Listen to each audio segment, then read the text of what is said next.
मेरे आका करीम अलैहिस्सलाम की बारगाह में पूछा गया, सरकार कोई एक बंदा बता दे जो कुरान का अमली नमूना हो, जिसको देखें तो कुरान की एक एक अमली आयत का नमूना नजर आए। कमली वाले ने फरमाया, अलीयुम अल कुरान वल कुरान माली। उच्चा को नजर, सुभान अल्लाह। सरकार ने फरमाया, अली कुरान के साथ है और कुरान अली के साथ है। इन दोनों को अल्लाह ने जोड़ दिया है, अब कोई इन्हें तोड़ सकता?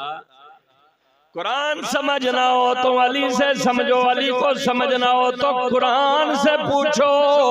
लोगों में कहता हूँ, आओ जरा सबसे पहले फैसला करवा लेते हैं जनाब हजरत अब्दुल्ला इब्ने अब्बास रज़ी अल्लाह तआला अन्हु से, जो कुरान का सबसे पहला मुफस्सर है, जिसे आलम होने की दुआ खुद मदीने वाले ने अता फरमाई है।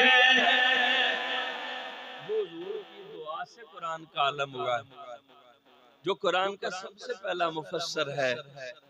हजरत अब्दुल्ला इब्ने अब्बास कहते हैं कि कुरान की 300 से ज्यादा आयतें अल्लाह ने अली की शान में नाज़िल।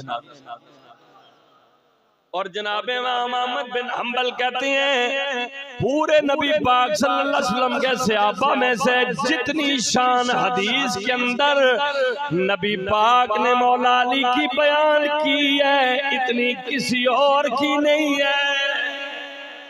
ये आपकी मुरादियत है, ये आपकी शान है। तो कुरान मजीद की जितनी आयतें, अब फर्ज करो मैं तुम्हें मिसाल देता हूँ, कुरान मजीद में मोमिनीन का जिक्र है, जिधर जिधर कुरान की आयतें आती हैं, या अय्युहल्लज़ीना